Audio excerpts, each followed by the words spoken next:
Sí, buenas tardes, compañeras, compañeros. Aquí estamos ante una situación bastante difícil. Están tratando de implementar un proceso que es sumamente sucio. Esa es la realidad. Y lo hemos visto en varias partes del mundo. No solo lo que se hizo aquí en El Salvador desde hace un siglo, sino hay protestas en todas partes. Acá va a haber una en Panamá, ¿verdad?, con muchísima gente. En Bolivia, que son territorios extensos, que a veces hay minería y nadie se da cuenta, hay gente protestando. Ya no digamos acá cerca en Honduras también.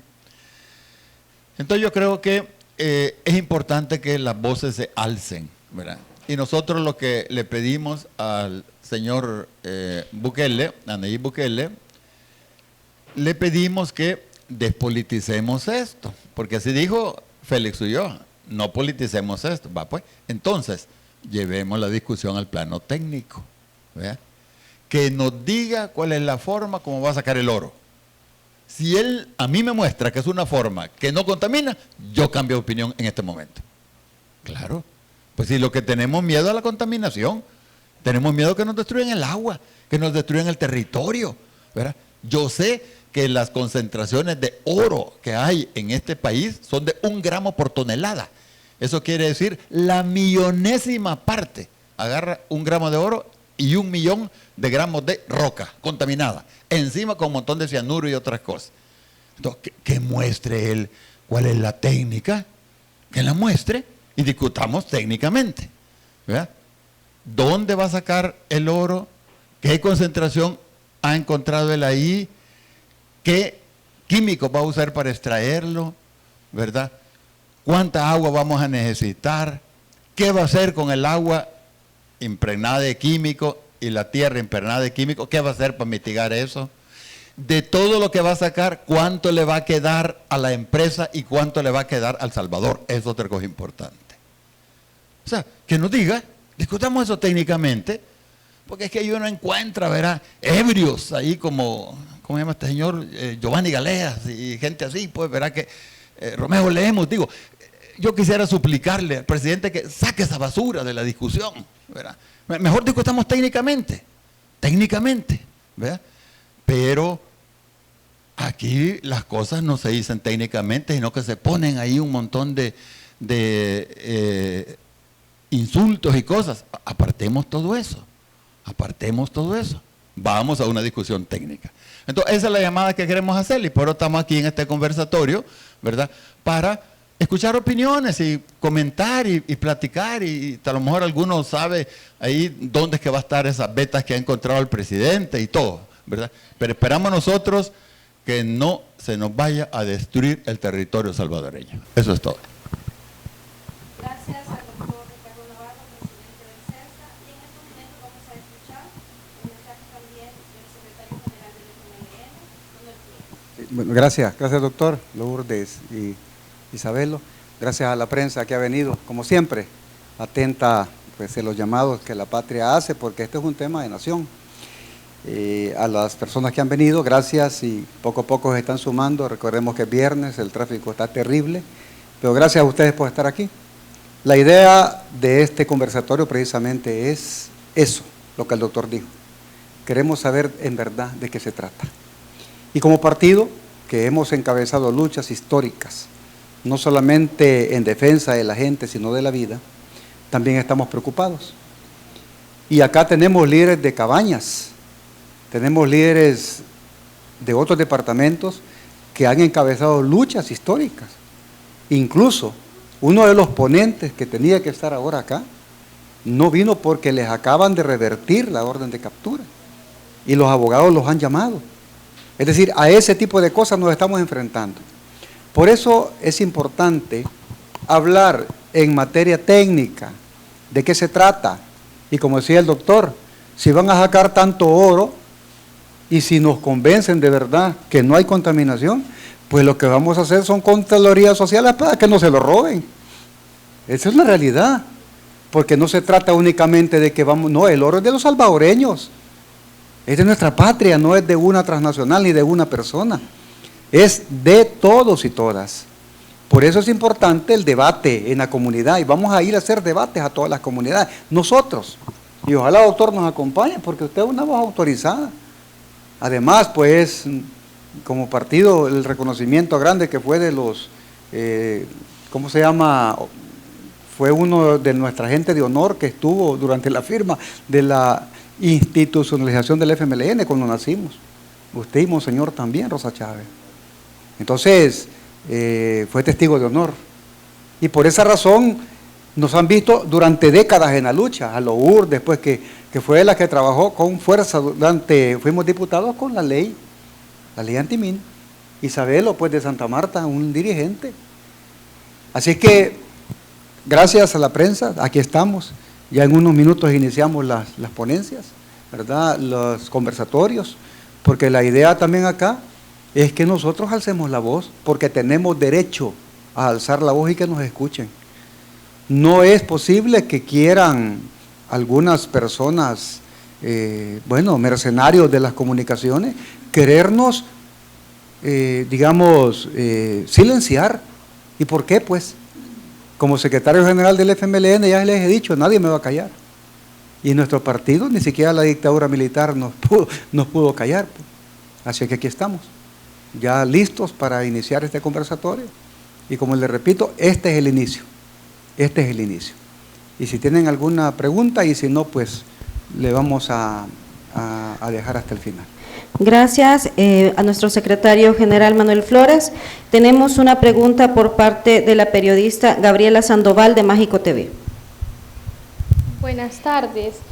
Quisiera saber, tanto como partido, también como CESTA, ¿qué se le espera a la población salvadoreña? Ya que con estos indicios, pues hay una posibilidad de que se derogue la ley contra la minería metálica. Quisiera saber, desde su punto de vista, ¿qué les espera a las comunidades? ¿Es posible que haya una agrupación de movimientos como se dio cuando pues pusieron la ley?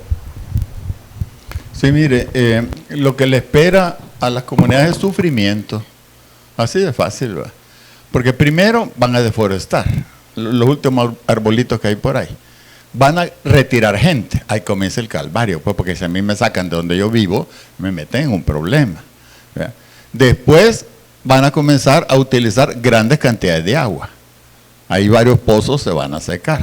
Después van a tirar agua contaminada por todos lados. Eso es lo que le espera a la gente. Entonces nosotros queremos evitar eso. Y la lucha nuestra es contra ese proceso altamente contaminante. Eso debe quedar claro. Así que el gobierno debe estar al lado de nosotros. Todos deberíamos decir, no, mire, cuidemos nuestro territorio, ¿verdad? Yo le garantizo que si aquí hubiera un incendio, todos deberíamos de ponernos de acuerdo en ver cómo lo apagamos, ¿verdad? Cómo nos ayudamos. Aunque tengamos opiniones bien opuestas en ideología, digamos. Pero todos debíamos estar en eso, ¿verdad? Ahora, esperamos que las voces se unan, ¿verdad? Nosotros nos sentimos con mucho optimismo cuando vemos voces como el señor arzobispo, por ejemplo. Muy claro el señor, ¿verdad? Inspirado así, ¿verdad? Los que somos creyentes, pues, inspirados por el Espíritu Santo, creo yo. Entonces yo creo que acá debemos estar claro que aquí lo que está en juego es el futuro de nuestro país. Y eso es bastante, ¿verdad? Porque si estuviera en juego, pues digamos, baja que se perdieron, se ganaron las elecciones, pues diría, bueno, pues en el futuro, ¿verdad? Se recupera. Pero el presidente dice, si nos equivocamos que nos castiguen en las elecciones. Si yo no quiero castigar a nadie, yo lo que quiero es el agua limpia. Imagínense, me la va a ensuciar, me va a destruir el territorio. Ah, perdón, sí, va. ¿Qué ganamos nosotros con meterlo preso? Si lo que ganamos nosotros es que haya agua limpia. Entonces, eso es la lucha. Queremos prevenir que ese proceso se lleve a la realidad. Sí, aprovechando la pregunta que hace, evidentemente nosotros en el caso particular de Cabañas ya hemos visto algunos impactos a propósito de lo que dice el doctor Navarro. Evidentemente lo que les espera a las comunidades también es persecución. Nosotros hemos sido víctimas, por ejemplo, hay 5 compañeros, como bien decía nuestro secretario general, a los cuales se les sigue persiguiendo. Y no es por hechos que sucedieron durante el conflicto armado, es porque fueron defensores del medio ambiente durante la lucha antiminera del 2005 al 2017, cuando se aprobó la ley contra la minería metálica en El Salvador. Además, yo creo que existe eso de generar conflictividad a nivel de las comunidades, porque hay personas que están a favor de la minería porque creen que va a haber empleo, incluso por la forma publicitaria en la que se habla del tema. Sin embargo, hay muchas personas que, a propósito de lo que dice el doctor, sí ven los impactos para las futuras generaciones de nuestro país por toda la destrucción medioambiental que esto va a generar. Nosotros no quisiéramos que llegara a lo que sucedió en el 2009, por ejemplo, cuando fue asesinado un militante del FMLN en el municipio de San Isidro, en el departamento de Cabañas. El compañero que era militante del partido, docente, también era gestor cultural, fue asesinado porque fue uno de los primeros que alzó la voz. Y como decía nuestro secretario, la opción de muchas comunidades en el departamento de Cabañas no es quedarse calladas frente a lo que se pueda venir si se dan los proyectos mineros de minería a cielo abierto, que ya seguramente el doctor lo va a explicar en el conversatorio. No hay nada positivo, todo es negativo de la explotación como la hemos conocido que se da en América Latina. Entonces, en ese sentido yo creo que a propósito de la pregunta, se viene más criminalización de los liderazgos comunitarios, más persecución, y esperemos que también la conflictividad no llegue a generar asesinatos como se dio en el 2009 en Cabañas, en donde fue asesinado Marcelo Rivera, Dora Sorto con su bebé y también el compañero Ramiro Rivera, que fueron asesinados justamente y que son mártires ambientales en el departamento de Cabañas, y que gracias a ellos y a toda esa lucha que se libró, es que tenemos todavía esta ley que ahora, en el contexto en el que estamos, se está hablando de revertirla. Sí, perdón, hablando de los impactos, hubieron 2 más asesinados. Yo no me acuerdo el penúltimo, sí me acuerdo el último. Era un muchacho que era estudiante y andaba pegando carteles de no a la minería. Andaba con el grupo Comité Ambiental de Cabañas, CAC. De ahí eran 3 de los muertos de ese grupo. Pues este muchacho fue a la universidad y ya no regresó. A los 10 lo encontraron en un pozo. Yo denuncié este caso con el papá del muchacho asesinado. Y el pobre señor a los meses se murió también. Señor sumamente abatido pues por la tristeza. ¿Va? Ya, y no era un viejo, digamos, así 70, 80 años que íbamos a decir, que no, era un señor no cincuentón quizás, pero no aguantó el dolor de su hijo. Entonces, los impactos vienen. Y es que lo que pasa es que estas empresas obviamente buscan vigilancia, ahí le ponen un par de gente armados y les dan un salario. Entonces la pobre gente pues agarra el trabajo porque ¿y qué va a hacer? ¿Verdad? Contratan otros ahí para hacer algún trabajo. Entonces ellos lo ven como la lucha esta, como que uno estuviera en contra de que la gente se gane su centavo, ¿va? Y no es eso pues. Entonces esto ciertamente que va a generar conflicto en las comunidades. 5 muertos hubieron en Cabañas y ojalá primero Dios no continúe eso. En todo caso, también la sociedad salvadoreña se ha expresado mediante estos estudios que se han hecho de distintas entidades académicas, y el rechazo para la minería metálica en El Salvador es de los más altos registrados en este país. 90% de la población dice que está en contra de la minería metálica, porque no es un problema solo de las comunidades, no es un problema solo de las familias que viven en esas comunidades, es un problema para el país. Y es un impacto para todo el país. Allá van a excavar, pero eso está en la cuenca del río Lempa. Y la cuenca del río Lempa es el 70% de nuestro territorio. Entonces, hay un daño que es para todo el país, para toda la sociedad. Pero en segundo lugar, yo quiero también aquí hacer el llamado en el sentido que esta fue una de las leyes más discutidas. Una ley que tuvo tantos años de discusión que hasta se creó una comisión ad hoc para estudiar el impacto de la minería en este país, en que hubo opinión de científicos, académicos, técnicos, las comunidades, las organizaciones sociales, aportando para la mejor ley para este país. Y costó 12 años tener esa ley. ¿Y cómo ahora se va a ir solamente a apoyar los botones para en 10 minutos derogar semejante política pública que ha sido construida con la participación de la gente, con esas opiniones tan calificadas? Eso sería totalmente irresponsable para el país, porque ya escuchamos lo que dijo el señor presidente inconstitucional, que va a mandar a derogar esa ley. Es decir, como que si él manda que se derogue, él manda a que se puyen esos botones. Es una discusión que se debe de tener en la Asamblea para valorar si se deroga o no se deroga, no solamente a mandar a decir que, claro, pero como ahí tiene mayoría, ¿verdad? Sin embargo, hay que recordar que esta ley ha tenido un proceso de debate, un proceso de discusión, hasta llegar al resultado de prohibición de la minería metálica, porque es la evidencia del daño para todo este territorio.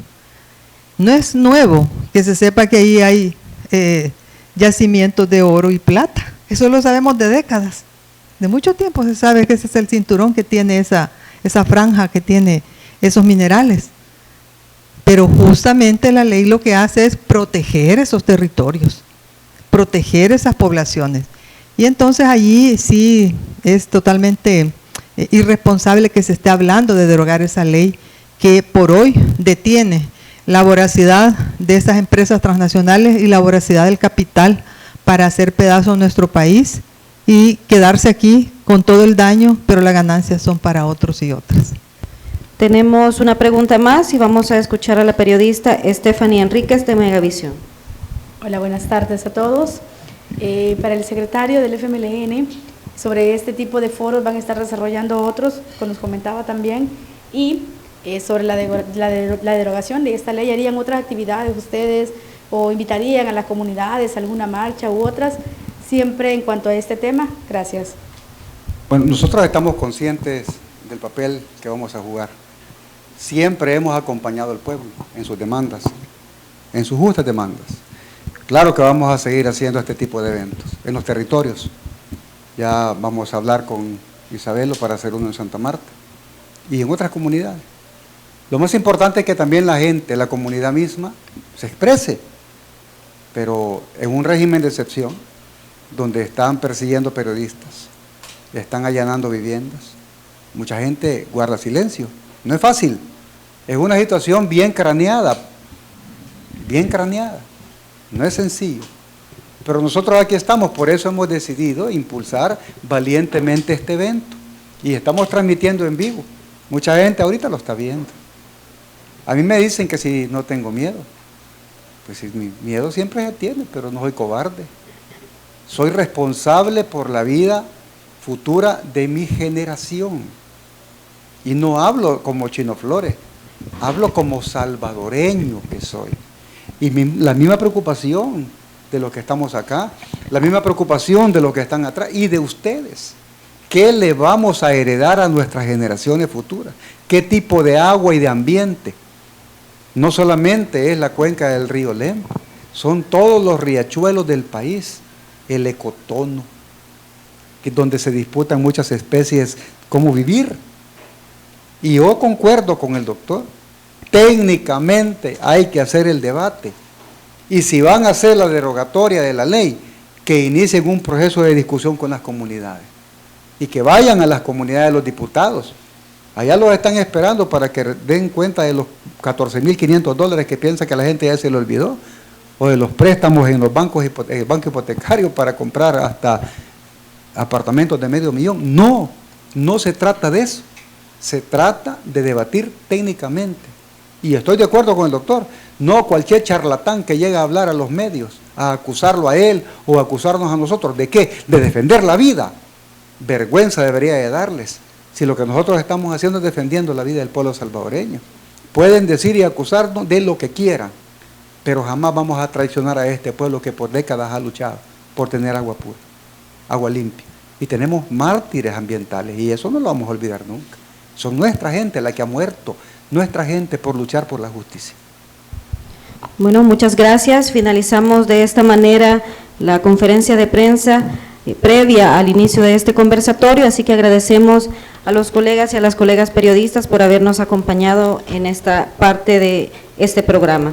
A continuación vamos a dar inicio al desarrollo del programa del conversatorio y voy a dejar con ustedes a nuestra Secretaria Nacional de Organizaciones Sociales y Populares, la compañera Carolina Rivas.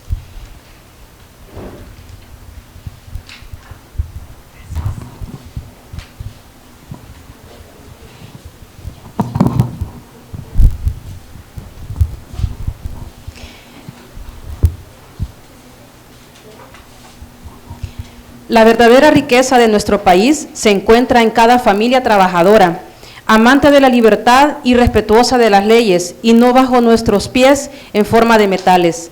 Muy buenas tardes a todas y a todos los presentes. Agradecemos su asistencia a este conversatorio ciudadano, donde abordaremos un tema de gran trascendencia. Nuestro instituto político está férreamente opuesto a la violación de la integridad humana y daño al medio ambiente. Nuestros principios son guía en el cuidado de la familia, la niñez y un entorno digno para su desarrollo.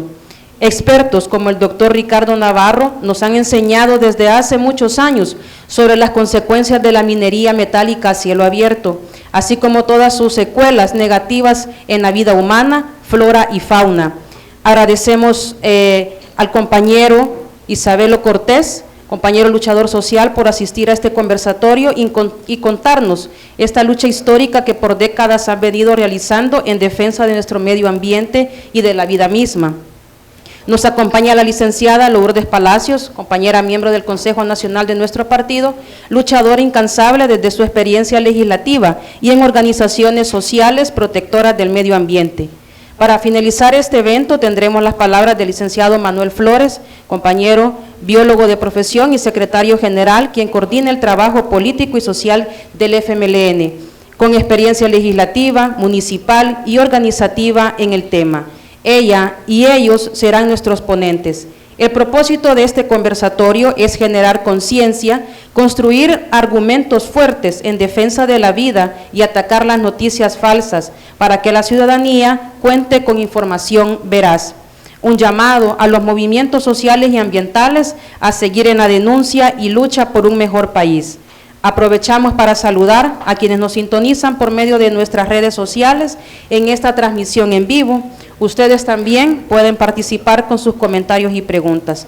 Hagamos de la comunicación una herramienta de liberación y confrontación a la noticia falsa y cortinas de humo. Comenzamos. Doctor Navarro, tiene la palabra. Recibamos con un fuerte aplauso a los ponentes, por favor.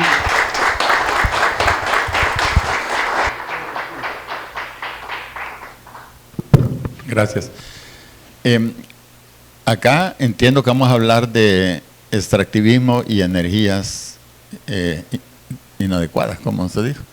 Bueno, comencemos con el extractivismo. Mire, el presidente sacó una lista de minerales que hay aquí en territorio salvadoreño. Y él dijo, vamos a sacar esto, y que es la cuarta generación y la quinta generación y todo.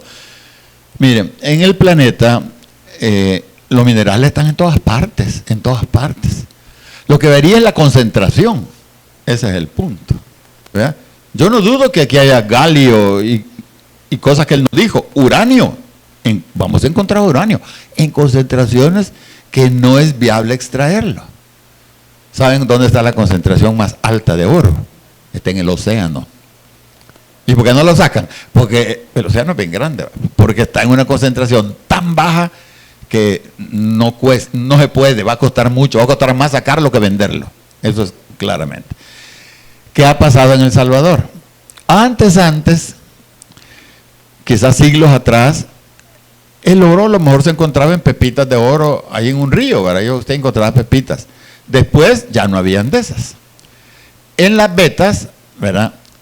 La concentración antes era 10 gramos por tonelada. Después se fue acabando eso y lo que quedaba era 1 gramo por tonelada. Hace unos 20 años el costo de la onza Troy son 31 gramos y un poquito más, era $1,000, hoy es 2,600. Entonces, si es 2,600, ya es rentable sacar eso, y ese ha sido el problema nuestro, que hoy sí es rentable sacar esa concentración tan baja. Yo le garantizo que si la onza oro llegara a $25,000, lo van a sacar del océano, entonces ya va a ser rentable ahí también. ¿Verdad? Entonces, ¿qué pasa?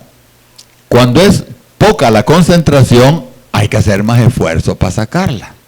¿Verdad? Es como cuando usted va a un árbol de naranja, ¿verdad? Las que están más cerca, usted las jala, ¿verdad? Ya las más altas, ¿verdad? Usted a lo mejor no las corta porque es peligroso y puede caer, pero si cada naranja se la van a pagar en $5, entonces ya a lo mejor pone una escalera y cuesta más, porque a lo mejor quedan por allá y no alcanza, y a lo mejor hay que buscar a alguien que pueda subirse al árbol y toda la cosa. Así pasa igual con estos yacimientos. Entonces, hay que dedicarle mucho esfuerzo. ¿Y cuál es el proceso? Es que el polvo está como, el oro está como polvo, ¿verdad? Distribuido en toda la roca, en concentración bien baja, de 1 gramo por tonelada. La tonelada tiene 1000 kilogramos, el kilogramo tiene 1000 gramos, entonces 1 gramo por 1 millón de gramos, así es la concentración. Y el oro vale tanto que es rentable hacerlo. ¿Qué hace usted con la roca? Tiene que partirla en pedazos y volverla y triturarla. Lo primero, meterle dinamita, ¿va? Y después lo tritura. Y ya con todo eso, ¿qué hace? Le mete químicos que disuelvan el oro y lo van lixiviando después y ahí van recuperando el oro. A uno le meten unos químicos, a otro le meten otros, ¿va? Uno le meten mercurio, otro le meten cianuro, arsénico, un montón de cosas, ¿verdad? Cada quien se inventa una manera más fácil y más barata de hacer las cosas. Pero ¿qué nos queda? Alta concentración química en el agua, en la tierra, ¿verdad? Aquí a veces se dice que es la opinión de los expertos. Mire, si no necesita expertos, usted necesita tener ojos. Vaya a ver cómo están los lagos donde han hecho minería. Están de color anaranjado. ¿Y eso qué es? No es jugo de naranja, ciertamente, ¿verdad? Es veneno, ¿verdad? Y hemos visto nosotros personas que en la piel han colapsado casi, porque ese veneno tarde o temprano le está afectando a la gente, ¿verdad? Entonces, al ver lo que ha sucedido en otras partes del mundo, uno sabe cómo es la minería. Minería, dice tecnología moderna. ¿Dónde está esa tecnología que no la usan en ninguna parte? En ninguna parte. Hay minas en Italia que en tiempo de los romanos, antes de que naciera Jesucristo, estaban operando, todavía están contaminando. Y entonces, ¿cuál es el futuro, pues? Yo a veces pienso, quizás el presidente se lo han enganchado, ¿verdad? Lo han entuturutado y él lo han domado y él cree que lo que está... Pues es una posibilidad, ¿verdad? Otra es que él sepa lo que está haciendo y está dispuesto a engañar. Esa es otra posibilidad también, ¿verdad? Pero el punto es que son procesos altamente sucios. Y además, tiene que deforestar. Y además, tiene que desplazar gente, ¿verdad? Él dice, ¿y por qué solo en El Salvador se ha logrado eso? Si miren, en El Salvador somos únicos en muchas cosas. Usted sabe que El Salvador es el único país del mundo donde se vende queso duro blandito. Mira, vaina cómo es, pues. Es el único país del mundo donde una calle se llama Sexta Décima. Mira, eso cómo es. Hacemos muchas cosas que somos los únicos. Ahora, ¿por qué se logró la ley? Por una sencilla razón. Porque no habían capitales salvadoreños fuertes que estuvieran metidos ahí. Que si hubiera estado ahí Ricardo Poma, no pasa la ley. Yo le garantizo. Pero como solo por allá los australianos, ¿verdad? Y los canadienses antes, entonces la ley se logró meter. Y conste, había gente que no estaba de acuerdo. La señora Ana Vilma Escobar, que fue vicepresidenta, ya no estaba de acuerdo. Creo que ni llegó ese día, ¿verdad? Porque, pues no quería, ¿verdad? Y así, yo me acuerdo, el doctor Mata me dijo, mira, me dijo, yo creo que lo logramos, porque ya me han dicho que van a votar. Va. Y ahí todavía estábamos esperando, y va, y salió. Va, qué brutal. Por eso se logró la ley. Pero yo escuché gente de Arena que dijo, así como la pusimos, la vamos a quitar. Y hoy es lo que está queriendo suceder, ¿verdad? Por eso se logró la ley. ¿Verdad? Que el presidente dice, ¿por qué? Por eso se logró, punto. Ahora, eso es una forma de extracción. Otra forma de extracción que también va a ser, está viéndose amenazante, la de combustibles fósiles. ¿Ve? ¿Cuál es el problema con los combustibles fósiles? Que ya estamos generando un cambio climático fuera de control. En el año 2015 hubo la reunión en París, la ministra del Ambiente regresó diciendo, hemos acordado que no va a pasar de 1.5 grados centígrados comparado a un par de siglos atrás, con esto salvó el planeta. Bueno, el planeta no se salvó con eso, pero bueno, eso es lo que ella pensaba. Que no se iba a subir a 1.5, fue el acuerdo de todos los gobiernos. Y saben que el año pasado fue 1.48. Ahorita, ayer, Europa dijo, los meteorólogos, una cosa que se llama Copérnicus, va a subir por lo menos 1.55 para arriba. O sea, ya llegamos y lo pasamos. ¿verdad? Miren, una cosa, bueno, antes de eso, mejor quiero irme a la tercera cosa. Otro de las amenazas graves que ha planteado este gobierno es el uso de la energía nuclear, ¿verdad? ¿Cuál es el problema de la energía nuclear? Mire, usted encuentra una cosa que le llaman dióxido de uranio, trióxido de uranio, eso lo mezcla con una vaina que le llaman fluoruro de hidrógeno, después le echa flúor y llega a un volado que le llaman hexafluoruro de uranio, que es un gas, porque lo han calentado. Y ese gas resulta que tiene ese componente uranio, pero es un isótopo, quiere decir que el número de protones varía con respecto a otros. Le llaman uranio 238, pero ese no es el que interesa. El que interesa es uranio 235. Entonces usted lo comienza a enriquecer. ¿Y cómo lo enriquece? En una centrífuga. Y en la parte del centro va agarrando la concentración de los isótopos más livianos, que es el U235, y lo va enriqueciendo, ¿verdad? Porque la concentración inicial es de 0.7%. Usted hay que enriquecerlo a 3 y 5%, y eso ya le sirve para generar energía nuclear. Pero hay un peligro, que si usted verá el que está enriqueciendo, ocurre y sigue enriqueciendo, va a pasar de 10 a 20 y cuando llega a 90 está listo para una bomba atómica.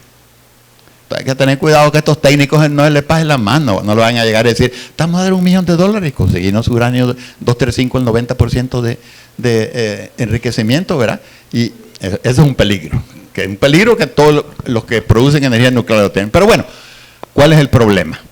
Que usted, para producir energía, tiene que bombardearlo con una cosita que le llaman neutrones, que son parte del átomo, forma otros compuestos, y los que forma tienen menos masa que lo que se comienza. Vaya, como que yo tuviera $100 y lo reparto entre 3 personas, uno doy 50, al otro 20, al otro 20, usted suma 50, 70, 90. ¿Y qué pasaron con los otros 10? Se perdieron. Pues así pasa con la masa. Se pierde, pero no es que se pierda, se convierte en energía. Y hay una famosa ecuación de Einstein, algunos se acordarán, E igual a mc cuadrado, m la masa, c la velocidad de la luz, cantidades inmensas. Pero ¿cuál es el problema? Que en el bombardeo de neutrones también el U238 se convierte en U239. De ahí pasa una vaina que le llaman Neptunio 239 y luego una vaina que le llaman Plutonio 239, y esa vaina es sumamente tóxica. Entonces, ¿cuál es el pecado original de la energía nuclear? Que todas las plantas del planeta tienen desechos altamente tóxicos. Ese es el problema fundamental, gravísimo. Y resulta que el tal Plutonio 239 tiene una vida media de 24.100 años. Y para que deje de convertirse en una amenaza, tiene que pasar unas 10 vidas medias. Quiere decir que usted tiene que garantizar que esos tóxicos tienen que pasar 240.000 años sin molestarlos. Imagínese usted, 240.000 años. En 240.000 años debería haber, de acuerdo al ordenamiento de los planetas, otra edad de hielo. A saber cómo va a ser eso con el cambio climático que estamos generando. Nadie ha postulado que va a suceder. Debería haber sucedido si no hubiéramos generado el cambio climático. Hoy no sabemos qué va a pasar. Pero bueno, esa es otra cosa aparte. Pero el punto es que hay desechos nucleares de larga vida que hacen otros países. Hacen unos grandes recipientes de hormigón, concreto, acero y no sé qué más. Lo entierran y lo meten medio kilómetro para abajo. Y aquí, ¿cómo lo van a meter ustedes si cuando fueron a abrir el botadero de Mides comienzan a abrir eso? Y agua le salió. Y se supone que no debe haber agua. Porque usted cuando hace un relleno lo que quiere evitar es la conexión hidráulica entre la basura y el agua. Agua le salió. ¿Y dónde van a meter eso aquí? Medio kilómetro. En otras partes de Estados Unidos buscan minas de sal. ¿Cuál es la pensada? Que como hay sal, entonces no hubo agua. Sí, pero que no hubo agua no quiere decir que no va a haber en 20.000 años. Es un riesgo. Y eso no se puede evitar, es que ese es el punto, no se puede evitar. Entonces, no es cuestión de un accidente, es una realidad que no se va a evitar. Ahora, otro peligro, los accidentes. ¿Qué pasó en Chernobyl? Iban a hacer unos experimentos y no se pusieron de acuerdo porque otros querían energía y le iban a bajar, pero dijeron, no, es que acá la energía está al pueblo, y se armó una falta de control y se les fue de la mano. El reactor 4 explotó y llenó toda Europa de radiación. No se sabe exactamente, por lo menos de lo que uno lee, no se sabe quién fue el culpable, pero se echan la culpa entre ellos, pero falta de coordinación en lo que hoy es Ucrania. Un día tuve oportunidad de estar ahí, pero sí de lejito, ¿verdad? Viendo cómo eran las cosas. Fukushima, ¿qué pasó? Un terremoto, se apaga la electricidad, pero es que porque las pastillas esas de uranio hexafluoruro de uranio, siguen emitiendo radiación. Entonces hay que estarla refrigerando. Entonces entran los motores diésel a refrigerar. ¿Y qué pasó? Vino un tsunami. Inundó los motores diésel. Quedaron, ¿verdad? Y es terrible fue. Entonces, grandes cantidades de agua radioactiva tuvieron que echar al mar y los niveles de radiación se detectaron hasta en California. Al año de ese desastre, hubo una gran reunión en Japón. Tuve la oportunidad que me invitaran. Más de 11,000 japoneses llegaron y llegamos como unos 60 extranjeros ahí. Y nos andaban en carritos bonitos. Entonces el gobierno había decretado un círculo que ahí no pasaba la radiación. Bueno, pues íbamos en un bus. Y yo voy viendo ahí unos trabajadores del gobierno con unos trajes de astronauta. Yo dije, bueno, y si es seguro, ¿por qué están ellos con trajes? Y los coreanos que llevaban equipo, los científicos coreanos, comenzaron niveles hasta de 6 veces lo que se suponía que era seguro. O sea, fuimos expuestos a la radiación. En lugares, en otros no. Yo le hacía la broma a los del CET y les decía, cuando yo regresé de Japón, me siento brillante. No por lo que aprendí, sino por los niveles de radiación a que fui expuesto.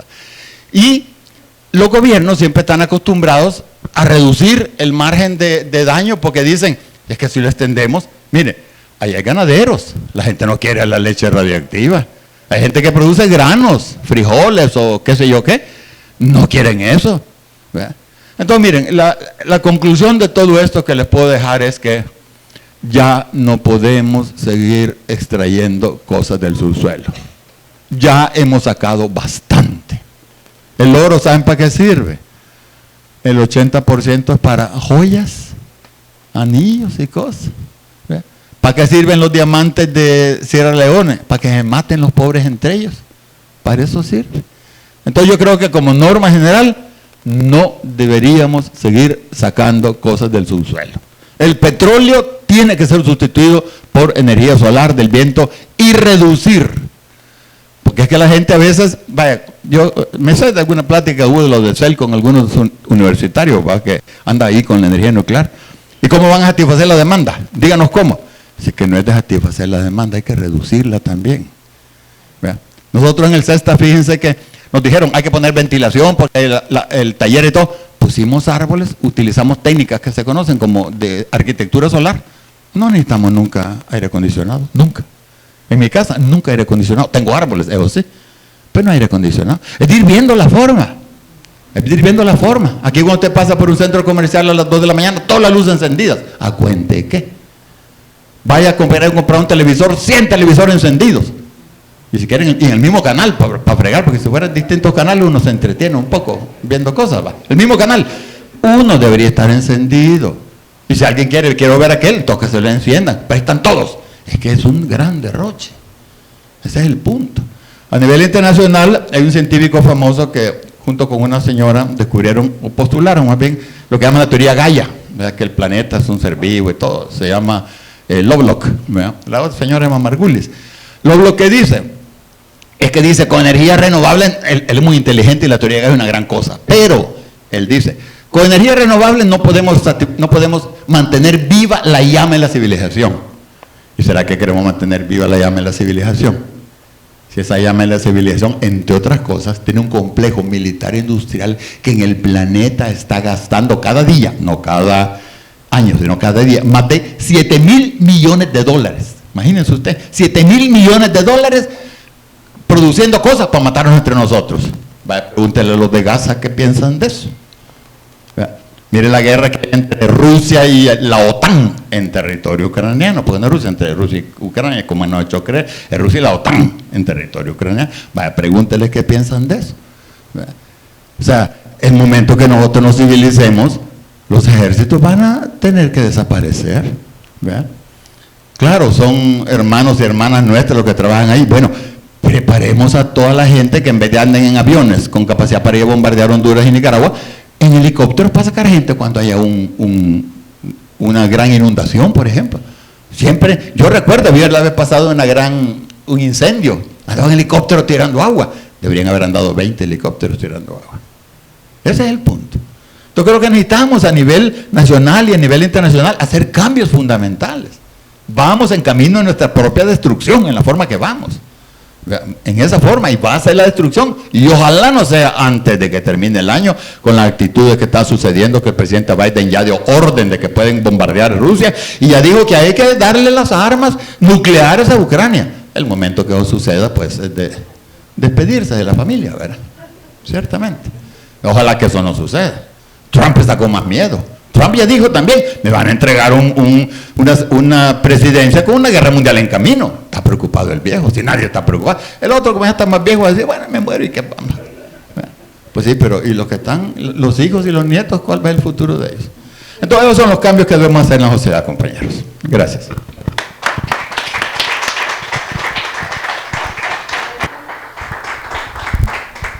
Agradecemos al doctor Ricardo Navarro por su exposición. Realmente son elementos de suma importancia. Podemos ver que hay suficientes argumentos científicos, hasta de fórmulas también, que debemos nosotros administrar, conversar con los diferentes colectivos para hacer nuestra la lucha en contra de la minería.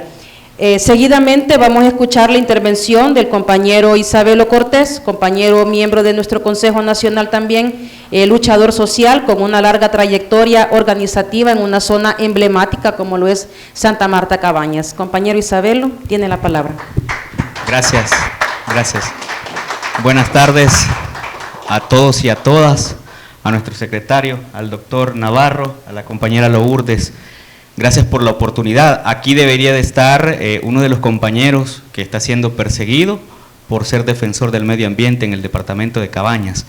Pero como lo decíamos en la conferencia, justo hoy hemos conocido que el caso ya ha sido trasladado a los tribunales de San Vicente, a partir de la apelación que hizo la Fiscalía, luego de que los tribunales de Sensuntepeque en Cabañas los dejaran en libertad a los 5 compañeros. Ahora pues el tribunal o la Cámara de Cojutepeque en Cuscatlán aceptó la apelación y manda que se inicie de nuevo el juicio contra ellos, ¿verdad? Son 5 compañeros que, como ha sido conocido a nivel nacional, pues se les acusan de crímenes de guerra. Sin embargo, hay un trasfondo que tiene que ver con lo que ahora pues aquí estamos hablando, sobre la lucha que libraron. Acá iba a estar con nosotros Antonio Pacheco, que es el director de la asociación ADES, que justamente en Cabañas fue la asociación que junto a otras organizaciones y el movimiento social organizado de El Salvador, incluso con la solidaridad internacional, pues libraron esa lucha junto a los diputados del FMLN, al CESTA, a otras organizaciones, para que en el 2017, que recordamos, se aprobó, si mal no recuerdo, el 29 de marzo, ¿verdad?, del 2017, se aprueba esta ley contra la minería metálica, que es la que se quiere revertir. Y yo, aprovechando el espacio, porque sé que Antonio Pacheco probablemente les hubiera hablado también de la experiencia que él ha tenido que vivir, porque retomo las palabras de nuestro secretario. La lucha de ese momento tenía otro contexto. Ahora estamos en régimen de excepción, 2 años de régimen de excepción, y los compañeros han tenido que pues ser víctimas de esa circunstancia. Sabemos que estuvieron en la prisión, incluso fueron torturados en prisión, y las circunstancias en las que fueron capturados de forma arbitraria demuestra que el régimen a compañeros defensores del medio ambiente, defensores de los territorios, defensores de la vida, como hemos dicho, pues se les trata de otra manera con esta situación de régimen de excepción, y librar una lucha como la que hay que librar en este nuevo escenario es mucho más difícil que en aquel momento, que incluso éramos gobierno como FMLN, que teníamos otra correlación política en la Asamblea Legislativa. Y sabemos la situación que hay ahora, y en el departamento de Cabañas, a juzgar por la realidad, hay mucho temor sobre esto. Ya el doctor Navarro mencionaba los procesos más técnicos sobre los impactos que causa la minería. Yo recuerdo que era estudiante de la universidad en el 2005, cuando algunas personas empezaron a hacer investigaciones, y en el proceso de exploración minera ya hubieron ríos que se secaron, por ejemplo. Hubieron ganado que se murió, porque Cabañas es una zona ganadera, y empezó a alertar a todas las personas que vivían en las comunidades de que aun cuando todavía no se explotaba la minería, ya habían impactos y que esos se iban a profundizar si se instalaba la empresa minera Pacific Rim de Canadá y luego Oceana Gold, que era de Australia, que fueron las que incluso demandaron al Estado salvadoreño y que el Estado salvadoreño tuvo que pagar una millonada de dólares en un tribunal en Estados Unidos y se le ganó esa demanda en el periodo de gobierno del profesor Sánchez Serén. Esa realidad en el departamento de Cabañas, como lo dije en la conferencia, generó mucha conflictividad y generó también que tengamos 5 mártires ambientales en diferentes circunstancias, ¿no? Es decir, que allá las comunidades no ignoran que una situación como esta va a generar que se profundice la criminalización, la persecución a los liderazgos, que es lo que ya estamos viendo en el país. Tenemos presos de toda índole, compañeros y compañeras que están siendo perseguidos. Y en el caso particular de Cabañas, tiene que ver con la lucha antiminera. Los 5 compañeros que fueron capturados el 11 de enero del 2023, por ejemplo, ellos desde un primer momento, porque fue allanada la oficina de ADES, que fue la cara visible en el departamento de Cabañas de la lucha contra la minería, no llegaron porque el compañero estaba ahí de casualidad esa noche trabajando. También intentaron llevarse cuestiones que daban información o que habían sistematizado la lucha antiminera en el departamento de Cabañas. Querían llevarse computadoras, querían llevarse cámaras, archivos que habían. Había todo ya un trabajo predeterminado por parte de la Fiscalía, de la Policía y del mismo gobierno, porque posteriormente venían los anuncios que hemos conocido. Por ejemplo, 2 días después que la Fiscalía apela al caso y que la Cámara de Cojutepeque dice que pues acepta la apelación y luego da un veredicto, anuncia el presidente que cómo es posible, absurdo, que no estemos aprovechando el oro que está sobre nuestros pies, por ejemplo, ¿verdad? Y creo que Lourdes también lo dijo, nosotros sabemos desde hace años, de hecho en los años 50, en Cabañas y en San Isidro, donde está particularmente donde se encuentra el oro, en el subsuelo, ya fue explotado de manera artesanal. Incluso, aunque fuera artesanal, ya habían indicios de contaminación. Es decir, que también está comprobado que, aunque haya oro ahí y los procesos, aunque sean artesanales, van a generar contaminación. Y luego tenemos la mina de San Sebastián, donde todavía, y el doctor sabe mucho de eso, todavía está esa contaminación con cianuro. Lo que significa que las comunidades de Cabañas, desde el 2005 para acá, no ignoran los impactos, porque eso creo que es importante a propósito de lo que se decía. Nosotros creemos que en el nuevo contexto hay mucha esperanza de organización, porque estos temas son los que deben alentarnos y unificarnos, porque el adversario que quiere explotar la minería tiene muchos intereses, y uno de ellos también es desarticular al movimiento ambiental y social de este país. Y uno de los aspectos es criminalizándolo. Y ya conocemos el caso de Santa Marta, de donde soy, que evidentemente hay mucho temor, pero también hay mucha esperanza de que esto va a fortalecer la organización.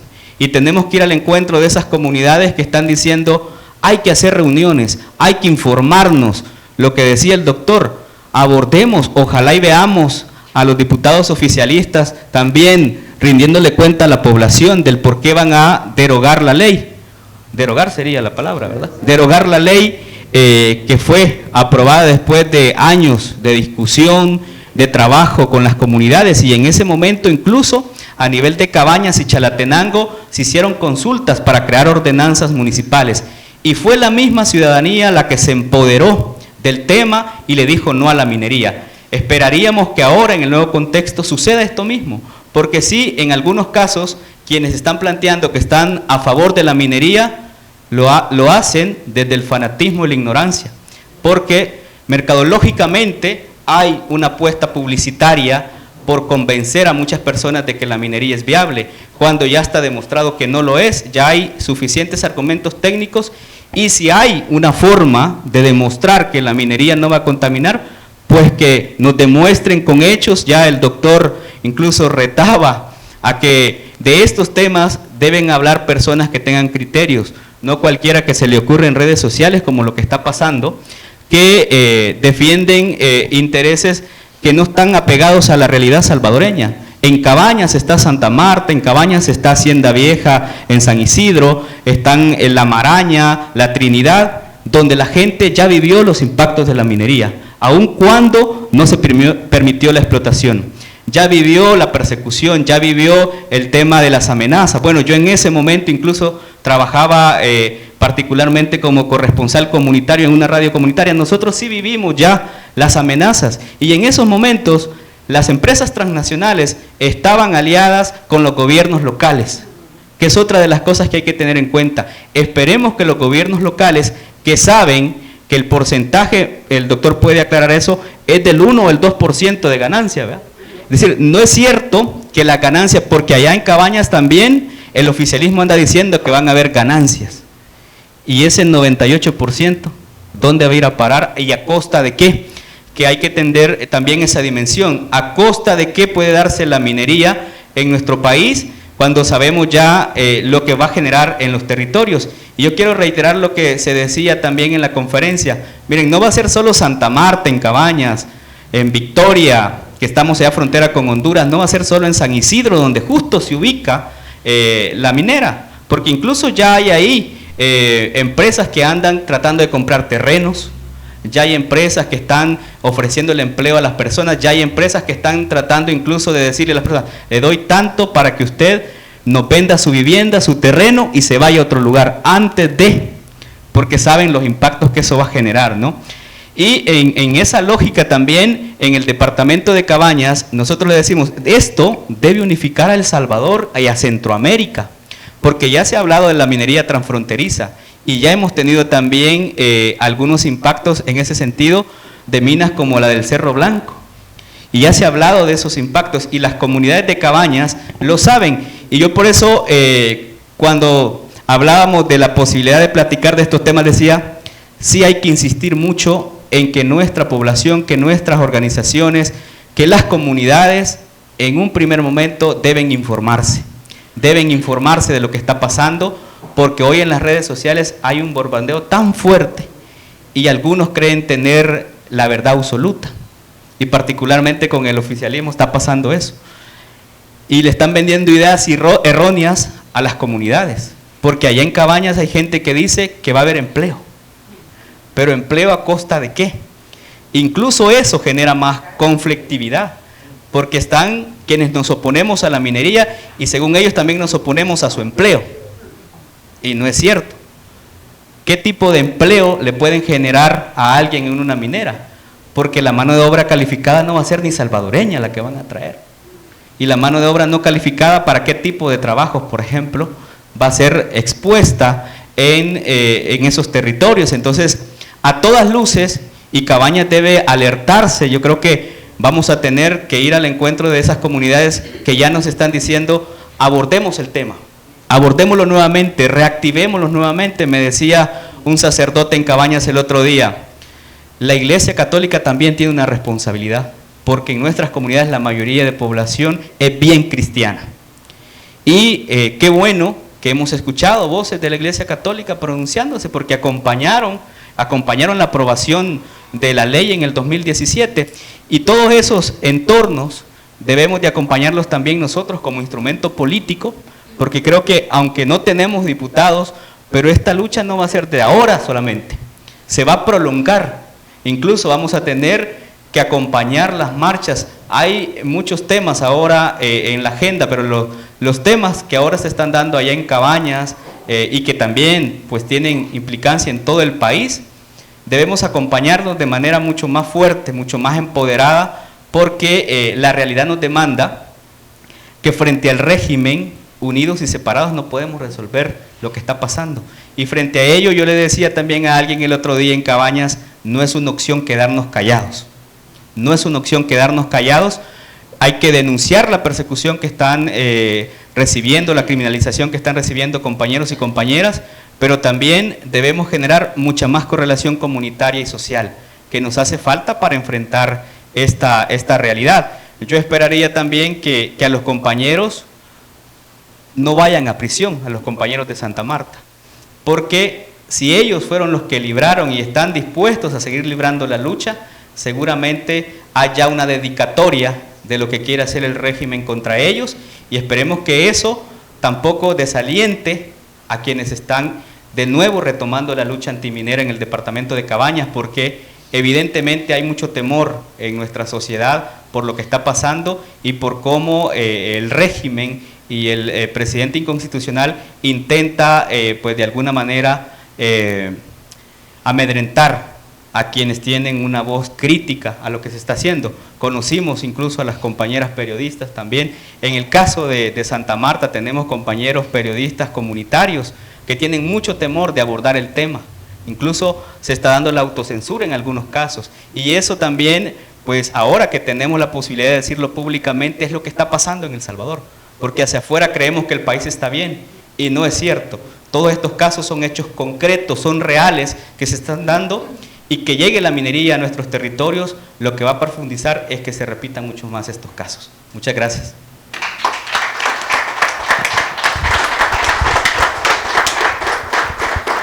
Gracias, compañero Isabelo Cortés.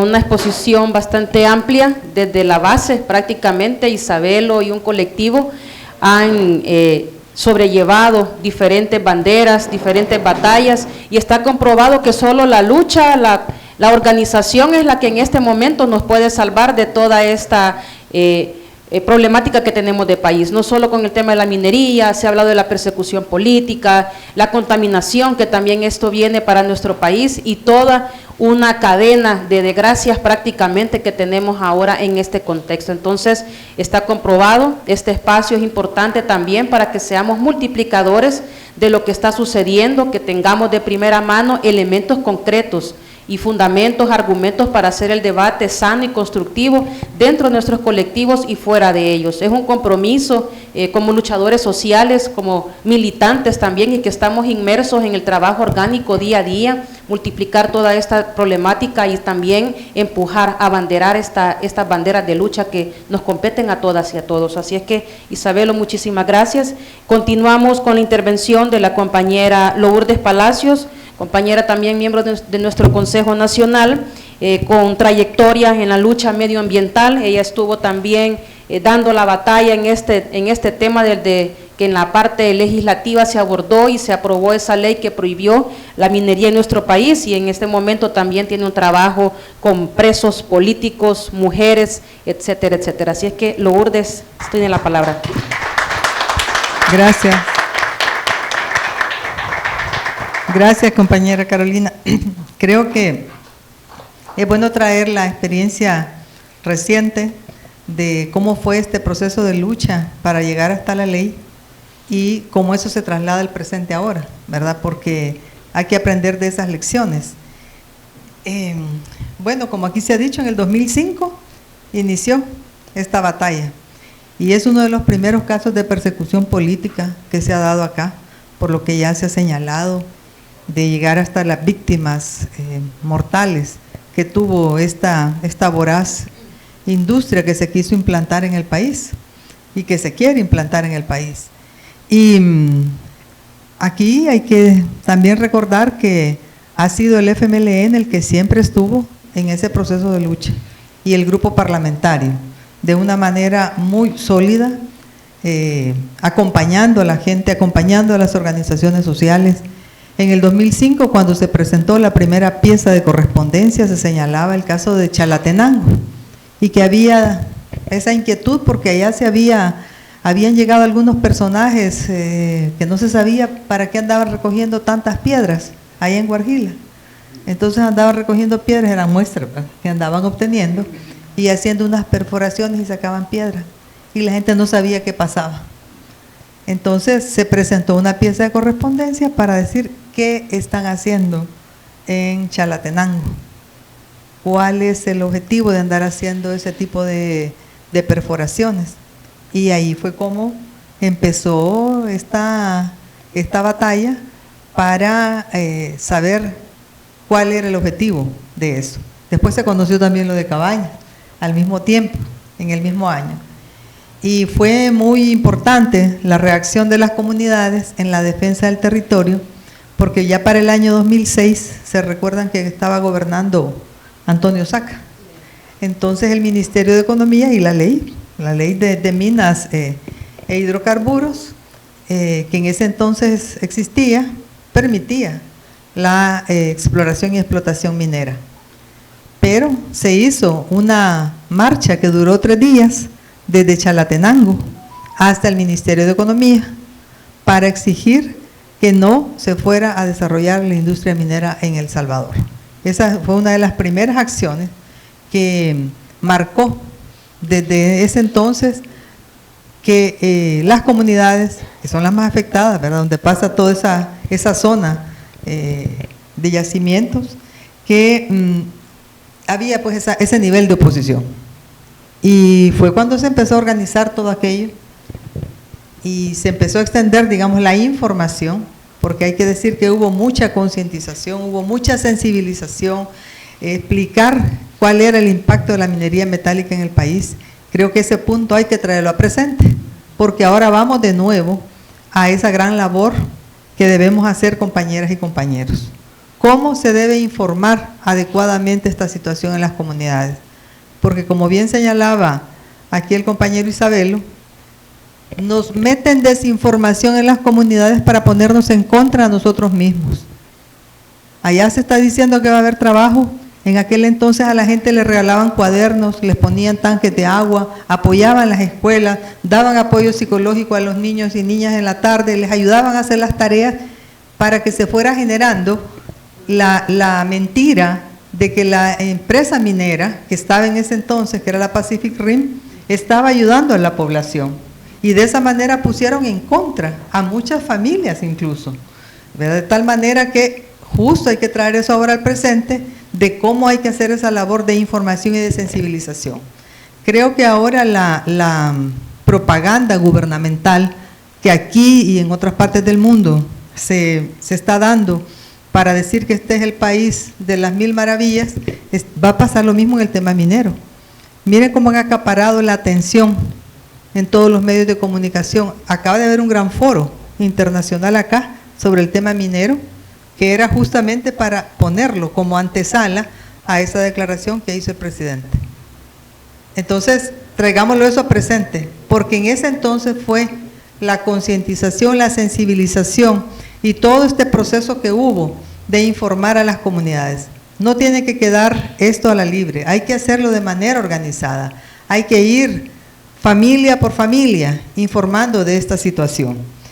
En segundo lugar, quiero también mencionar que la lucha legislativa del grupo parlamentario de ese entonces también tenía una fuerte conexión con las organizaciones sociales y ambientales. En la asamblea, desde el equipo que éramos de la Comisión de Medio Ambiente, se creó un espacio que se llamaba Agenda Ambiental. Ahí llegaban las organizaciones cada semana y también, por supuesto, todas las organizaciones que tenían que ver con la lucha antiminera. Y por el otro lado, la Secretaría de Medio Ambiente que este partido tenía, fortalecía esos lazos de comunicación, de tal forma que la vinculación era directa con las comunidades.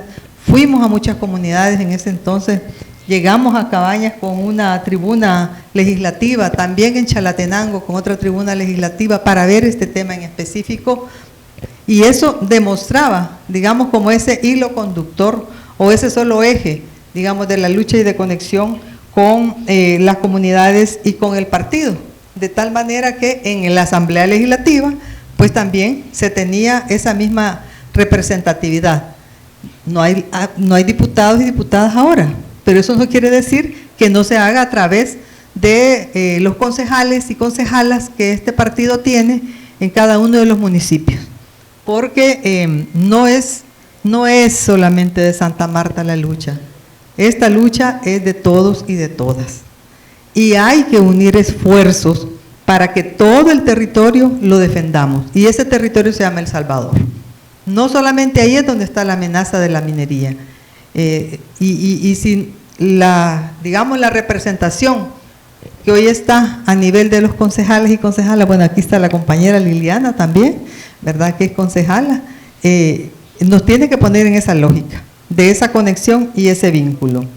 En tercer lugar, quiero decir que el cabildeo que se hizo en ese entonces con otras instancias sumó esfuerzos.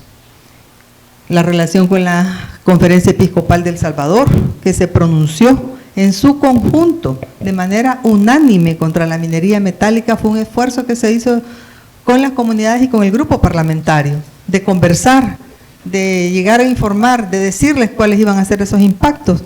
Creo que ahora hemos escuchado una opinión positiva de parte del señor arzobispo, pero que hay que seguir generando esta misma opinión en otros credos, en otras denominaciones, para que entre todos y todas pongamos un alto al tema de la minería en El Salvador. Hicimos también relación con otros diputados y diputadas de otros países, y en este caso principalmente con Canadá, porque la amenaza era la Pacific Rim, que después fue Oceanagol. Pero con los diputados y diputadas de Canadá hicimos también una fuerte relación para que ellos allá, a su gobierno, también le hicieran ver cuál era la actuación que tenían aquí esas empresas. Porque fíjense que aquí vienen y, como se ha dicho, el 98% y las restricciones son tan pocas, pero allá hay otro tipo de normativa que sus gobiernos y sus legislaciones también les imponen. Pero aquí se viene a hacer lo que se quiere en esos territorios de Centroamérica y de toda Latinoamérica, a tener otro tipo de conducta y de actuación que no serían capaces de hacerlo en sus países.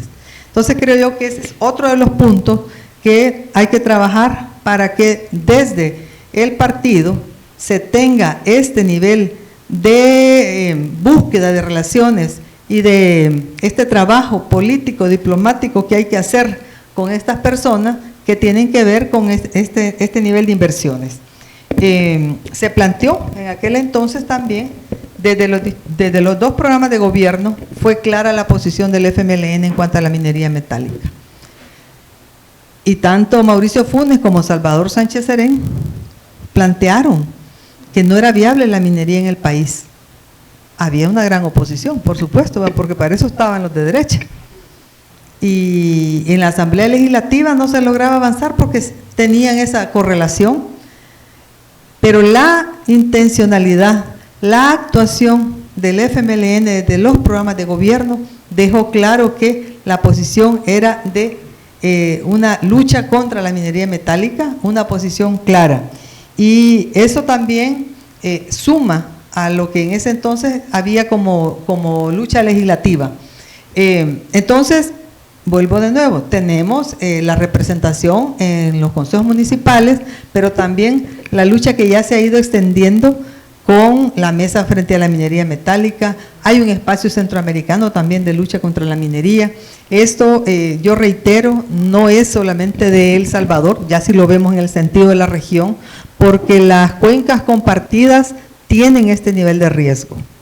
Aquí hay un espacio en la zona del Trifinio, que es administrada por los tres países, Honduras, Guatemala y El Salvador. Ahí hay una autoridad, que es la autoridad trinacional de la cuenca alta del río Lempa. Hay que ir allí, porque ahí es donde está la amenaza tanto de Honduras como de Guatemala para la contaminación que se podría generar para nuestro país en el tema de la minería. Y entonces el problema, ven que se va complejizando, porque si bien es cierto, se ha hablado por hoy de la zona norte del país, pero no crean que no se va a llegar a toda la región centroamericana. Es preocupante que ahora, como en el Parlamento Centroamericano lo está presidiendo Nuevas Ideas, este tipo de proyectos, ojo, cuidado, que desde el Parlamento Centroamericano ahora se podrán dar de una manera muy fácil. Por eso también hay que hablar con los diputados de los otros países para detener el tema de la minería a nivel de las cuencas compartidas. La solidaridad internacional, pues de hecho juega un papel importante en esto y se ha demostrado en la lucha que se ha tenido para los 5 líderes ambientalistas de Santa Marta, esa solidaridad que se ha demostrado de otros movimientos sociales internacionalmente, y hay que seguir trabajando también esto. Creo que la Secretaría de Relaciones del partido debería de focalizar en este proceso al igual que la Secretaría de Movimiento Social, porque hay otros movimientos que podrían sumar y poner los ojos sobre El Salvador. Porque aquí el tema es que afuera se tiene otra visión de este país. Hay una visión de realismo mágico, como le decimos, o surrealistas de lo que está pasando en El Salvador. Y hay que hacer mucha labor en ello. Y sobre todo hay que hacer mucha labor en la población salvadoreña que vive en los Estados Unidos, que es la más engañada, ¿verdad? Está desinformada, hay información tergiversada. ¿Y cuánta población vive allá de nosotros? ¿Verdad? Casi 4 millones, dice Manuel. Entonces, quiere decir que ahí tenemos una gran tarea también por realizar. Pero lo que quiero yo plantear es que hay que traer los ojos hacia El Salvador por este tema de cómo se están violentando los derechos en El Salvador, ¿verdad? El 10 de diciembre es el Día Internacional de los Derechos Humanos y ahí tenemos un momento propicio para llamar esa atención sobre El Salvador, porque el tema de lo que está planteado a nivel de la Constitución, que tenemos derecho a vivir en un ambiente sano, esto no lo está garantizando, ¿verdad? La minería metálica. Ahí tenemos también otro punto que señalar. Y quiero también decir que la Ley de Medio Ambiente ya plantea la consulta, aunque de manera reducida, pero plantea el tema de la consulta. Tenemos que exigir que este tema no se vaya a dar en 10 minutos en la Asamblea Legislativa, sino que tiene que ser un tema de debate a nivel nacional y un tema en el cual, por supuesto, tengo las mejores esperanzas de que la población salvadoreña identifica que esta es una gran amenaza para el país, que es una gran amenaza a la salud, a la vida, a nuestros bienes naturales y, por supuesto, para esta continuidad de sociedad que queremos darle.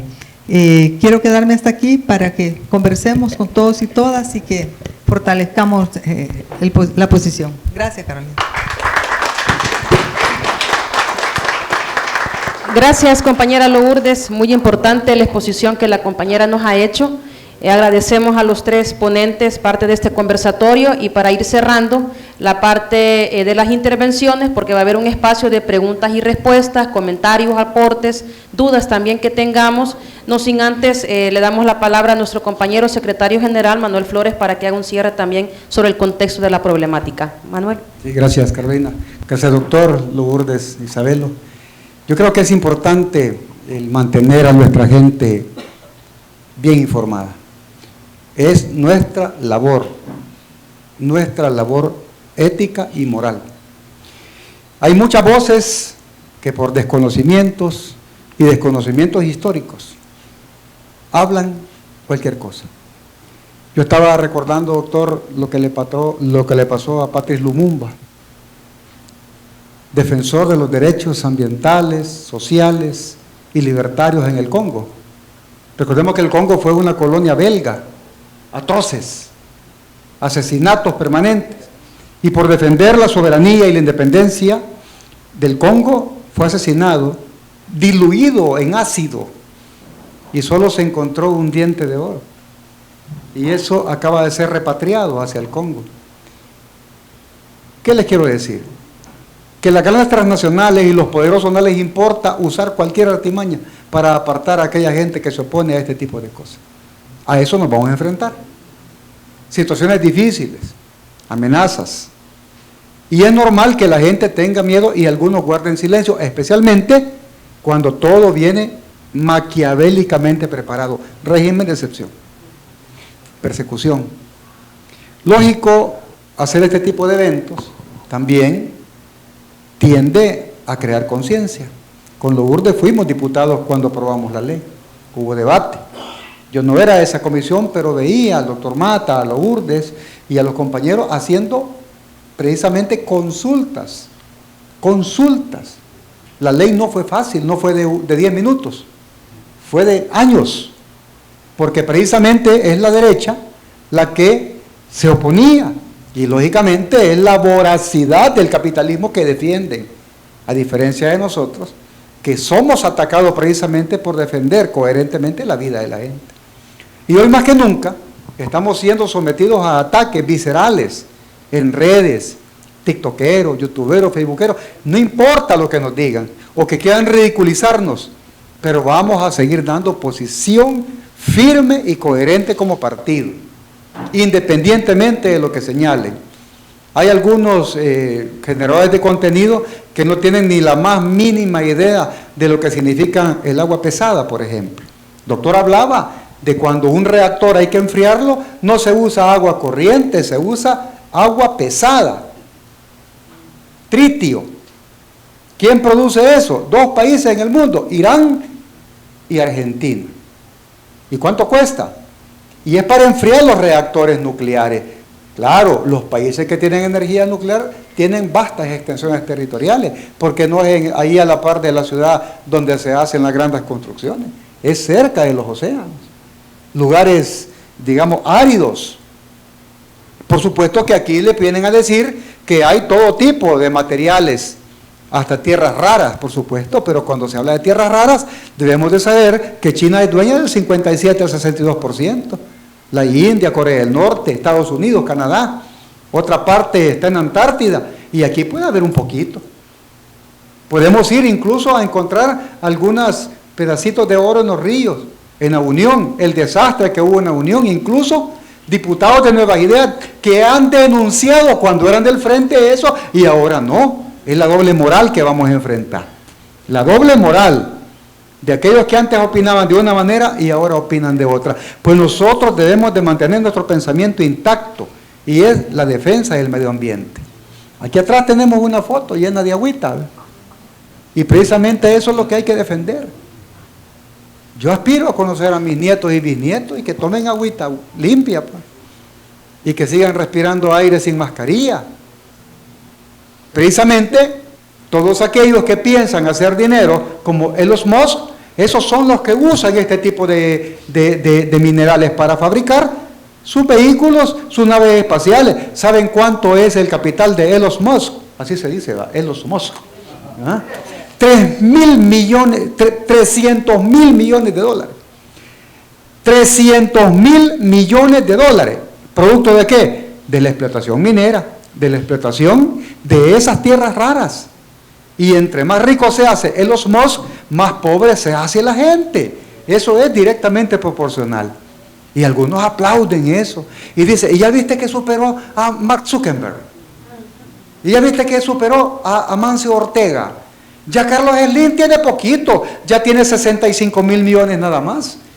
Eso es la noticia que se genera especulativa, la noticia que va después la responsabilidad que debemos de tener como partido. Todos los partidos del país son mudos, todos son mudos, ningún dirigente político está dando posición, solo es el FMLN, es nuestro partido y por eso nos atrevimos a dar esta posición, este foro, y gracias doctor por estar aquí, y lo vamos a seguir molestando. Sabemos de que tiene una entrevista un poco más tarde y se tiene que retirar como a las 6:10, pero estamos en el tiempo preciso. Conocer la posición de la gente de Santa Marta, en Cabaña, una comunidad heroica, histórica, vamos a acompañarla. Conocer la posición de las organizaciones sociales, de los movimientos ambientalistas, es importante. Ya el 10 de diciembre, precisamente, el Día Internacional de los Derechos Humanos, derecho al agua, a la vida, el derecho a la expresión, a la libertad de opinión. Pero hoy resulta que no puedes opinar diferente porque ya te van a perseguir. Entonces, hablar de medio ambiente, hablar de minería, es hablar de responsabilidad para el futuro. Hemos discutido a la hora de manera récord, preparar este foro, pues, porque fue rápido. Las circunstancias nos obligan a nosotros a innovar, a acomodarnos y agradecerles a los que prepararon esto de manera rápida. Estamos transmitiendo en vivo, ahí está la gente opinando. Y quiero decirle a Yani Lara, a Milcar Cerritos, a Miriam Méndez hasta Canadá, están pendientes los compañeros, Roberto Corea, Jaime Lobo, bueno, ahí están los compañeros pendientes de la transmisión. Ya casi llegamos a 1000 y sigue. Significa entonces que este tipo de foros, con perspectiva también de participación de la comunidad, es lo que debe de estar haciendo el gobierno, preguntándole a la comunidad, trayendo expertos, que ellos los traigan pues, y que digan, miren, no contamina, no va a contaminar ni siquiera un vaso de agua, pues entonces démosle. Pero no crea de que si es así va a ser libre, no, Contraloría Social para que no se roben nada, si el oro es del pueblo salvadoreño, que no estén pensando que se lo van a llevar.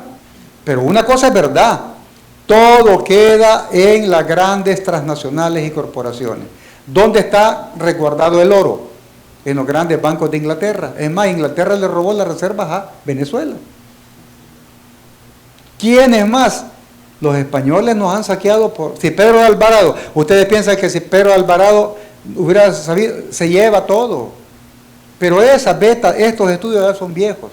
Aquí ya se sabe, si no se saca oro en varias partes. Aquí en Santa Rosa de Lima y otras partes, la gente saca oro. Es más, recuerdo, y si no, corrígeme, que esta ley también abarcó a los que sacaban oro de manera artesanal por 2 años, ¿verdad? Todavía se le dio 2 años a la gente que sacaba oro de manera artesanal, ¿verdad? A los briceros y otra gente. O sea, fue una cosa diseñada, planificada, discutida con la gente. Hoy la gente extraña a los diputados del Frente que no tienen quien los defienda. No hay nadie, no hay ni un vocero del Frente en la Asamblea, pero aquí estamos, y lo dije, sin alcaldes y sin diputados vamos a dar la batalla. Los demás partidos no tienen ni ojos, ni oídos, ni respiran y no existen. Pero bien que están siendo cómplices. La gente ya sabe. Mucha gente nos encuentra en la calle, donde quiera que sea, y nos dice, la valentía del FMLN y de sus miembros nos está inspirando. Pues yo hago el llamado a los que nos están viendo, a que sigamos de manera persistente y constante, con ética y con principios, defendiendo este proceso de vida. No es fácil, no crean que es fácil, es muy difícil, pero la verdad siempre triunfa. Así es que agradecido, doctor Lourdes Isabelo, y tenemos pues ahí unos 10, 12 minutos para opiniones de los compañeros que han venido. Muchas gracias. Gracias, compañero Manuel. Sin más preámbulos, vamos a dar espacio a las participaciones. Si hubiesen preguntas, algún comentario, sí pedirles en honor al tiempo que seamos precisos y concisos. Por favor, compañera Gloria Anaya. Sí, muy buenas tardes, buenas noches a todos y a todas. Yo quería en primer lugar felicitar, aplaudir este espacio de diálogo sobre un tema tan fundamental que nos está quejando en este momento como pueblo salvadoreño, ¿verdad? Qué bueno que como instrumento político que se construyó fruto de los 500 años de lucha de nuestro pueblo, para tenerlo al servicio precisamente de las luchas, acompañando a las luchas del pueblo salvadoreño. Un instrumento que nos ha costado y nos sigue costando mucho dolor de madres, de hijos e hijas, de miles y miles que ofrendaron su vida, otros que fueron sobrevivientes de la tortura, otros que al día de ahora no sabemos dónde están.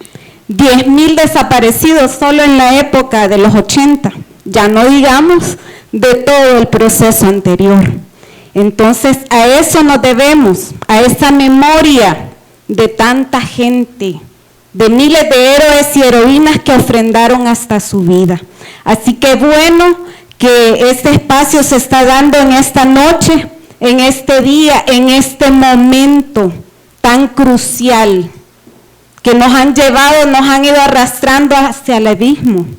Estamos al borde del abismo y tenemos como pueblo salvadoreño que despertar a esa realidad y sobre todo también como instrumento político estar de la mano. Yo recuerdo también que hace meses en el marco de la campaña que recientemente hubo, el doctor Navarro nos convocó también a organizaciones sociales a un evento bien importante y se abordaba ya desde ese momento este tema. Y yo, para concluir, aparte de, digamos, esa tarea que tenemos de defender esa ley que también nos costó sangre y que sigue costando, ¿verdad?, ese dolor. También quiero pronunciarme porque este instrumento político que se construyó a base de tanta sangre también acompañe a las víctimas de graves crímenes de lesa humanidad, porque es precisamente ahí la garantía de no repetición. Pueblo que olvida su historia está condenado a repetirla y necesitamos urgentemente la ley de justicia y reparación integral para las víctimas. Son 5 pilares: verdad, justicia, reparación, medidas de no repetición, precisamente porque queremos evitar que nuevamente a los defensores y defensoras de derechos humanos se les siga persiguiendo como lo fue en el pasado. Y las víctimas de graves crímenes nos estamos alzando, ya llevamos más de 30 años. En mi caso, pues, como familia, 38 años del crimen atroz que se cometió contra mi padre, Herbert Anaya Sanabria, defensor de derechos humanos. Y por eso desde acá le exijo nuevamente al señor Bukele, que usurpa ese espacio en Casa Presidencial, le exijo nuevamente que entregue esos archivos militares, que se comprometió a entregarlos de la A a la Z, y que por cierto ya va a ser el aniversario del Mozote. ¿Dónde están los responsables de la masacre del Mozote? Los verdaderos responsables, porque en ese caso de Santa Marta no hay ni siquiera cuerpo del delito. Y así los están persiguiendo, hostigando, ¿verdad? Le han dado vuelta a una resolución que había sido emitida con base en la Constitución y a la justicia. Por eso también nos pronunciamos por un alto a la persecución de esos valientes jueces y juezas que están resolviendo con base a derecho y a la justicia. Ahí tenemos el caso del juez Guzmán, valiente defensor de la justicia y de la verdad para las víctimas, y fue prácticamente destituido. Esa es parte de las tareas pendientes que tenemos, y como repito también, como lo hizo mi padre, ¿verdad? Esta es la hora, vienen por nosotros, nosotras, y es cuando debemos defendernos. Y no se trata que los vamos a fiscalizar, si sacan el oro los vamos a fiscalizar, no. Si sacan el oro ya ni siquiera vamos a estar aquí, porque es la muerte de todos y de todas. Y ahí veamos el caso del centro histórico. El centro histórico nada más es un ejemplo, es el epicentro, porque lo quieren, ya el centro histórico es de los extranjeros, ya ahí somos extranjeros en nuestra propia tierra, y es lo que quieren hacer a nivel nacional. Ahí están los chinos, ¿verdad? Entonces, tenemos que tomar en cuenta toda esa realidad, y que no debemos dejar a nuestro pueblo en este momento.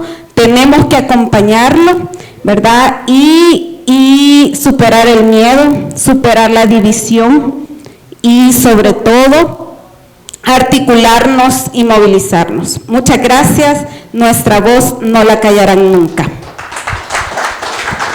Gracias, compañera Gloria. Compañera Liliana. Buenas tardes, igualmente agradecer el espacio de este foro. Ya van varias actividades seguidas que está haciendo el partido, justamente cuando hay que hacerlas. Bueno, como periodista, solidarizarme con toda esa lucha que están haciendo nuestros compañeros periodistas, sobre todo en espacios alternativos, que es lo que al final yo creo que vamos a terminar rescatando, esos espacios alternativos, ¿verdad? Que también tienen otras personas de parte también de nuestro partido FMLN, y que se mantienen en TikTok, en Facebook, en YouTube, ¿verdad? Y en otras plataformas, porque es importante que voces como la de Isabelo, ¿verdad? Resuenen, ¿verdad? Y se repliquen en otros espacios, ¿verdad? Ella tiene mucho conocimiento y devenir de cómo se originó esta ley, de lo mucho que nos costó. Bueno, yo también como ex periodista de Radio Maya Visión, Me acuerdo que pasábamos en la Asamblea Legislativa y eran 10 de la noche, 11 de la noche, nosotros siempre llevando la información a la población. Ahora ya no tenemos una Radio Mayavisión, ya no tenemos un colatino impreso, pero tenemos siempre esa alternativa por medios digitales que nosotros podemos acceder.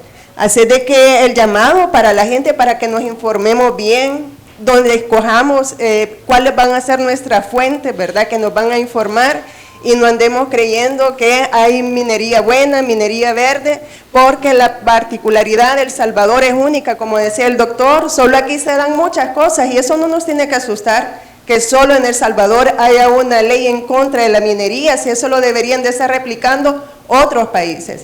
Así que, como decía Lourdes también, el llamado para mis compañeros concejales, ¿verdad?, que nos están viendo en el en vivo, para que nos unamos y podamos también dar una postura, ¿verdad?, los medios de comunicación como concejales, ¿verdad?, como trabajadores del territorio en todo el territorio nacional. Somos 22 concejales, ¿verdad?, los que estamos, 11 propietarios y solo 6 mujeres que estamos dando la batalla, como decía Manuel, sin diputados, sin alcaldes, pero con la valentía de los que estamos en estos momentos de seguir la lucha que nos ha dejado compañeros como la compañera Lourdes, ¿verdad?, como el compañero también Chino Flores y otros compañeros que dieron la batalla por esta ley que no vamos a permitir que la deroguen. Muchas gracias. Compañero. Es que estamos transmitiendo también para El Salvador en Red para el Mundo. Buenas noches, compañeros. Felicitar por la iniciativa de este conversatorio. Fíjense que yo vengo del municipio de San José de las Flores. Quiero corregir ahí, porque no fue en Guarjila que hubo esa presencia de los mineros, no, que fue en Las Flores, en el Cerro de los Urbinas, que hoy nosotros le llamamos el Cerro de Cuyas Cumbres, donde está la Virgen de la Resistencia, por si alguno de ustedes ha tenido la oportunidad de peregrinar el 14 de septiembre. Pues fíjense que Las Flores fue el primer municipio donde se aprobó una ordenanza municipal que prohibía la minería metálica. Eso en base a una consulta ciudadana donde el 98% de los consultados dijeron que no. Entonces ahora con la reestructuración de los municipios, todas las ordenanzas como que quedaron anuladas, ¿verdad? Entonces el municipio ahora, que se llama Chalatenango Sur, y que son 20 distritos, una locura completa, ahí en la zona de Potonico, Cancasque, San Isidro Labrador y Las Flores está una de las vetas más grandes que se han descubierto. Y yo quiero contar un poco la experiencia, es que Las Flores y toda la zona del nororiente de Chalatenango tiene una experiencia organizativa muy fuerte desde la época de la guerra, con los famosos, se llamaba los poderes populares, y una tradición organizativa que nos ha permitido resistir. Pero un día de esto, le digo yo a uno de los líderes, mire, fulano de tal, dame una entrevista para el programa, y me dice, no, yo no te la puedo dar, me dice. Y yo me quedé sorprendido porque era una persona que siempre ha accedido a todas las veces que se le ha entrevistado, y me dice, no, es que hoy ya estoy viejo, y tengo miedo que esto me vayan a llevar preso. Entonces, el régimen de sección es como un freno que el gobierno le ha puesto a la gente para callarla. Y yo, cuando él me dijo eso, yo me sentí mal, porque yo lo conozco de toda mi vida, que ha sido un gran luchador, pero dije yo, tiene razón, ya tiene 80 años y tiene un montón de enfermedades, no voy a hacer que ya se lo lleven, y de verdad. Entonces, dije yo, entonces la lucha debe ser de nosotros, los que sí tenemos fuerza. Y por eso yo me vine y estamos transmitiendo en vivo para El Salvador en Red para el Mundo. Saludos a quienes nos ven en la diáspora, en todas las partes de Europa y Estados Unidos. Así que esa es decirles que la unión hace la fuerza y que hay que ir al encuentro de las comunidades y del movimiento social para ganar esta batalla que, como decía alguien, no va a ser de ahora, sino que la amenaza va a estar ahí mientras tengamos las vetas de oro en la tierra. Gracias, compañero. ¿Alguien más que quiera hacer alguna pregunta, un comentario? Compañero. Antes del doctor, yo solamente hacer una acotación con lo que decía la compañera Gloria Anaya. Yo fui presidente de la Comisión de Justicia y Derechos Humanos y durmió el sueño de los justos la ley para defender defensores de derechos humanos. A veces solo yo llegaba a la comisión y en medio de la pandemia nunca falté. En medio de incluso hasta con COVID tuve que llegar una vez. Y siempre fue la comisión más pequeña y nunca llegaban, casi nunca hubo quórum. Lo primero que hizo la asamblea esta que entró es derogar esa ley y mandarla al archivo, para que se den cuenta cómo es que actúan. Nosotros fuimos los formuladores de esa ley, la defendí, claro, así como estoy defendiendo ahora la posición del partido, que a veces muchos no vienen acá. Entonces, el ejemplo clásico es que hoy la lucha tiene que ser colectiva, tiene que ser no a la cola, sino encabezarla. Yo ya hice el llamado, por eso es este foro, por eso es esta acción, porque se trata de acompañar a la gente, al pueblo, organizado. Por eso las comunidades organizadas y las comunidades que investigan, como Santa Marta, no las engañan. Pero es la juventud la que debe también de ponerse a pensar cuál va a ser su futuro. Y el llamado a los jóvenes, a que encabecen esta lucha. Y a todos, hasta que nos muramos dejamos de luchar, 80, 90 años, 70, no importa. El tema es que debemos hacerlo. ¿Cuál es la propuesta?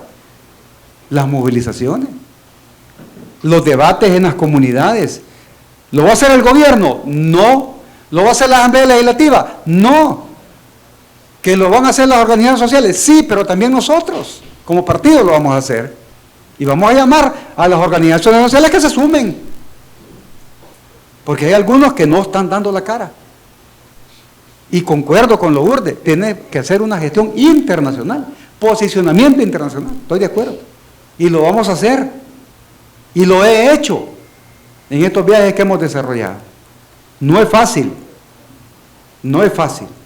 pero la presencia de ustedes nos anima. Esa presencia militante es la que nosotros también requerimos.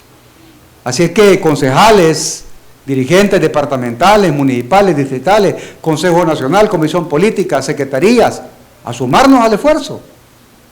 Y ahí vamos a estar. Y precisamente, antes de darle la palabra al doctor, agradecerle, doctor, porque sé que anda ahorita en una tarea en todo el territorio, lo están llamando de todas partes, pues sí, si son de las voces autorizadas defensoras del medio ambiente. Ay, lo que le diga el bolo de Galeas, no importa, ¿ya? No importa lo que le digan los mercenarios, esos plumas pagadas, no tienen ni la más mínima idea de lo que vale una vida, si la están desechando en el alcohol. No les importa, pues, no les importa si es alcohol o arsénico, yo creo que les da lo mismo. Así es que, en otras palabras, defendamos nosotros la vida de la gente. Y así va a ser, militantemente. Muchas gracias.